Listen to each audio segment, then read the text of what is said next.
జగన్‌కి EC shock ఇచ్చిందని వింటున్నాం. కొత్త వాళ్ళని ప్రమోట్ చేశారని వింటున్నాం. సో, ఎవరిని ప్రమోట్ చేసుంటారు? ఏంటి? అసలు ఎందుకు షాక్ ఇచ్చింది? ఏమై ఉంటుంది మీ మాటల్లో? ఇది యాక్చువల్‌గా రొటీన్‌గా జరిగేదే. ప్రతి ఎన్నికల్లో గూడా ఆహ్, చాలామంది ఐఏఎస్, ఐపీఎస్ ఆఫీసర్‌లు మార్చేయడం, కలెక్టర్లు మార్చేయడం అనేది జరుగుతుంది. ఇప్పటివరకైతే ఆంధ్రప్రదేశ్‌లో ఈసీ 5 జిల్లాల ఎస్పీలని మార్చేసింది. పల్నాడు, ప్రకాశం, అనంతపురం, నెల్లూరు, చిత్తూరు ఈ జిల్లాల ఎస్పీలని తీసేసింది. వాళ్ళకి వేరే డ్యూటీలు అప్పగించింది. ఎలక్షన్ డ్యూటీలో గూడా వాళ్ళు పాల్గొనకూడదు.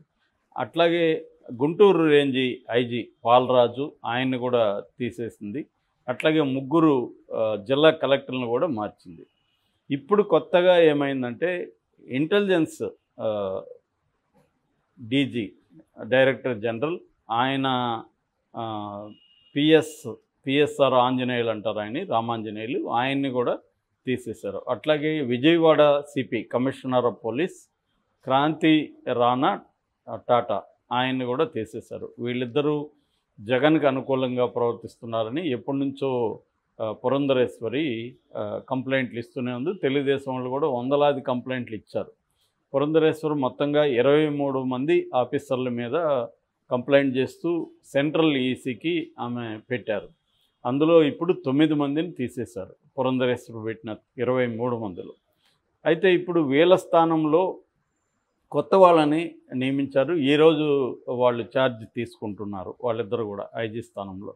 ఐజీ స్థానంలో ఏమో కుమార్ అంటే డీజీ స్థానంలో, ఇంటెలిజెన్స్ డీజీ స్థానంలో ఏమో కుమార్ విశ్వజిత్ను పెట్టారు. ఆయన ఇంతకుముందు గతంలో కూడా 2019లో కూడా ఆయన ఇలాగే ఏబి వెంకటేశ్వరరావు ఉన్నప్పుడు తీసేసి ఈయన పెట్టారు. అప్పుడేమో రివర్స్లో వైసీపీ కంప్లైంట్ ఇచ్చింది ఏబి వెంకటేశ్వరరావు మీద. దాంతో ఆయన్ని పక్కన పెట్టి ఇదే కుమార్ విశ్వజిత్ని అప్పుడు కూడా ఎన్నికల టైంలో పెట్టారు. ఇప్పుడు మళ్ళీ ఆయన వచ్చాడు. అదొక యూనిక్ థింగ్ అనమాట. అయితే జగన్ అధికారంలోకి వచ్చినాక ఆయన స్థానంలో స్టీఫన్ రవీంద్రన్ తీసుకొచ్చాడు. బట్ సెంట్రల్ నుంచి క్లియరెన్స్ రాలేదు. అందుకని స్టీఫన్ రవీంద్రన్ పక్కన పెట్టి మనీష్ కుమార్ని కొద్ది రోజులు పెట్టుకున్నారు. ఆ తర్వాత ఈ పిఎస్ఆర్ రామాంజనేయుల్ని పెట్టారన్నమాట. సో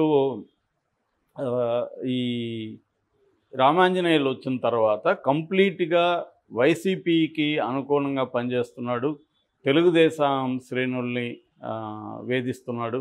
ఇంటెలిజెన్స్ పేరుతో ఫోన్ ట్యాపింగ్లంతా కూడా చేస్తున్నాడు. ఇలాగ ఎప్పటి నుంచో ఆరోపిస్తున్నాడు. అందుకని ఆయన పక్కన పెట్టారు. మామూలుగా అయితే ఎప్పుడైనా కూడా ఇలాంటివి జరిగినప్పుడు ఏం చేస్తారంటే ఒక 3 పేర్లు సజెస్ట్ చేయమని చీఫ్ సెక్రటరీని ఆదేశిస్తారు. సో అలాగా ఈ పోస్ట్కి 3 పేర్లు చేస్తే అందులో ఈ కుమార్ విశ్వజిత్ని సెలెక్ట్ చేసుకున్నారు. ఈయన 1994 బ్యాచ్. ఈయన కొంత వివాదరహితుడు అనే ఒక ముద్ర ఉంది. ఇవన్నీ కూడా చూస్తారనమాట. ఏదన్నా గతంలో పొలిటికల్ పార్టీలు ఈయన మీద అలిగేషన్స్ చేశారా, ఈయన ఏ రాజకీయ పార్టీకైనా దగ్గరగా ఉంటున్నాడా అనే చరిత్ర అంతా కూడా వాళ్ళు చూస్తారు. విజిలెన్స్లో ఉన్నాడా ఇవన్నీ చూస్తారనమాట. సో అవన్నీ చూసి క్లీన్ రికార్డు ఉందనేసి మళ్ళీ ఆయనకే ఇచ్చారు. ఇక విజయవాడ సిపిగా ఉన్న క్రాంతి రాణా టాటా కూడా తెలుగుదేశం శ్రేణుల మీద విపరీతంగా దాడులు చేయించడం, కేసులు పెట్టించడం ఇవన్నీ చేస్తున్నాడు. మొన్న జగన్ మీద రాళ్ళు పడిన కేసులో కూడా బోండా ఉమ్మాని ఇరికించడానికి ఆయన శాయశక్తులు కృషి చేశాడనే ఆరోపణలు ఉన్నాయి.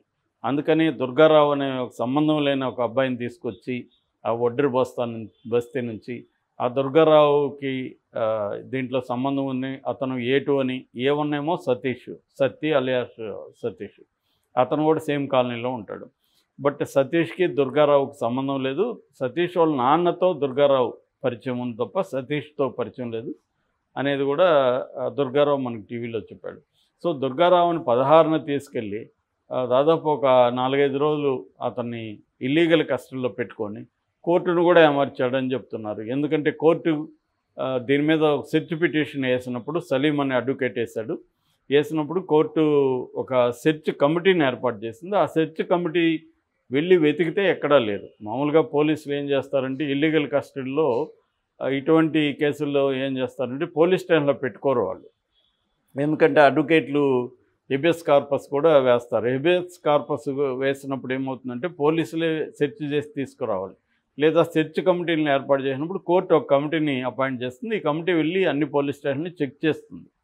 అందుకని వాళ్ళు తెలివిగా ఏం చేస్తారంటే ప్రైవేట్ గెస్ట్ హౌస్ల్లో రహస్యంగా పెట్టేస్తారు. పెట్టేసి అక్కడ వాళ్ళని టార్చర్ చేయడం కానీ లేదా వాళ్ళని వేధించడం కానీ అక్కడ వాళ్ళని పెట్టుకొని చేస్తారన్నమాట. వీళ్ళు కూడా ఇప్పుడు ఈ క్రాంతి రాణా కూడా ఈ అబ్బాయిల్ని ఇలాగే పెట్టుకున్నారు. అందులో మైనర్లు కూడా ఉన్నారు. సో క్లియర్గా ఇది చట్ట ఉల్లంఘన, రాజ్యాంగ ఉల్లంఘన, కోర్టుల ఉల్లంఘన. సో అందువల్ల కూడా ఇతని మీద బలమైన వ్యతిరేకత వచ్చింది. ఈసీ కూడా దగ్గరగా పరిశీలించింది ఈ కేసును. ఈసీ కూడా ఇతను పిలిచి వివరణ కూడా అడిగింది, వివరణ ఇచ్చాడు కూడా. సో ఈ క్రమంలో అతన్ని పక్కన పెట్టేశారు. ఇప్పుడు వీళ్ళిద్దరిని ఆల్రెడీ రామాంజనేయులు, సీతారామాంజనేయులు కావచ్చు, క్రాంతి రాణా కావచ్చు, వీళ్ళిద్దరిని కూడా పక్కన పెట్టేసి వీళ్ళకి ఎలక్షన్ డ్యూటీలు కూడా వేయకూడదు అనేది ఆదేశించారు. సో ఇప్పుడు వాళ్ళ స్థానంలో కుమార్ విశ్వజిత్ ఏమో డీజీ ఇంటెలిజెన్స్, ఈయన ప్లేస్లో క్రాంతి రాణా ప్లేస్లో ఏమో రామకృష్ణ వచ్చాడు. ఈయన ఏసీబీలో గత కాలంగా ఉన్నాడు, కొంతకాలంగా. ఈయనకి ఏంటంటే ట్రాక్ రికార్డు చాలా బాగుంది. అంటే ఏ పార్టీ అధికారంలో ఉన్నా ఆ పార్టీ మాట ఆయన వినడం అనేది ఆయనకు ఉంది. అందువల్ల ఆయనకి విపరీతంగా ట్రాన్స్ఫర్లు జరుగుతుంటాయి. ఈ వైసీపీ వచ్చిన తర్వాత కూడా ఆయన ఇసుక కుంభకోణానికి సంబంధించి స్ట్రిక్ట్గా ఉన్నాడని ఆయన్ని ట్రాన్స్ఫర్ చేయించారనమాట, అక్కడ ఇసుక మాఫియా. సో అలాగా ఆయనకి మంచి పేరు ఉంది. సో ఆయన్ని ఇప్పుడు సిపిగా వేశారు. సో దీనివల్ల ఎవరికి నష్టం, ఎవరికి లాభం అనేది చూసుకున్నప్పుడు ఖచ్చితంగా వైసీపీకి నష్టం. ఎందుకంటే వైసీపీకి అనుకూలమైన intelligence DG and Vijayawada CP ఉన్నప్పుడు వైసీపీకి ఎంతో కొంత మేలు ఖచ్చితంగా జరుగుతుంది. ఆ మేరకు వైసీపీకి ఇప్పుడు నష్టం అని చెప్పచ్చు.